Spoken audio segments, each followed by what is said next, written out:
بسم اللہ الرحمن الرحیم۔ حضرت امیر المومنین ایدہ اللہ فرماتے ہیں، بندوں سے کیے گئے وعدوں پر عمل درآمد کرو۔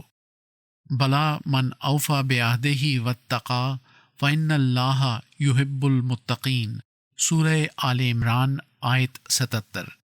اللہ تعالیٰ فرماتا ہے کہ ہاں کیوں نہیں، جس نے بھی اپنے عہد کو پورا کیا اور تقوی اختیار کیا، اللہ متقیوں سے محبت کرنے والا ہے۔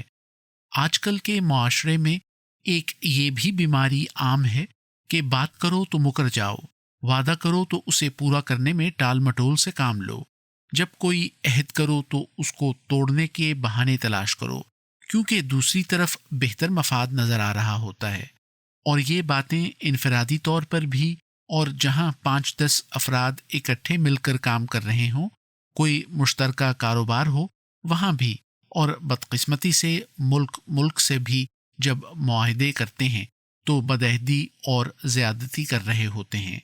خاص طور پر جب کسی امیر ملک اور غریب ملک میں کوئی معاہدہ ہو تو بعض دفعہ اپنے مفاد منوانے کی خاطر دباؤ ڈالتے ہیں، اور اگر دباؤ میں آنے سے کوئی انکاری ہو تو پھر معاہدوں میں بدعہدیاں شروع ہو جاتی ہیں۔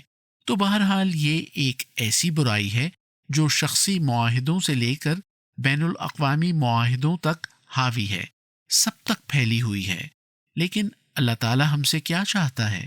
فرمایا، اگر تم میری محبت چاہتے ہو، یہ چاہتے ہو کہ میں تم سے راضی رہوں، یہ چاہتے ہو کہ میں تمہاری دعاؤں کو سنوں، تو تقوی اختیار کرو، مجھ سے ڈرو، میری تعلیم پر عمل کرو۔ اور تعلیم میں سے بھی ایک بہت اہم تعلیم اپنے عہد کو پورا کرنا ہے، اپنے وعدوں کا پاس رکھنا ہے۔ تو قرآن کریم نے مختلف پیرایوں میں، مختلف حالات میں عہد کی جو صورتیں ہو سکتی ہیں ان پر روشنی ڈالی ہے۔ فرماتا ہے کہ نیکیاں قائم کرنے کے لیے حقوق اللہ اور حقوق العباد بھی ادا کرو، اور ان کو ادا کرنے کے لیے اللہ تعالیٰ سے کیے گئے عہد کو بھی پورا کرو، اور بندوں سے کیے گئے معاہدوں اور وعدوں پر بھی عمل درآمد کرو۔ خطبہ جمعہ فرمودہ 27 فروری سن 2004، مطبوعہ الفضل انٹرنیشنل 12 مارچ سن 2004۔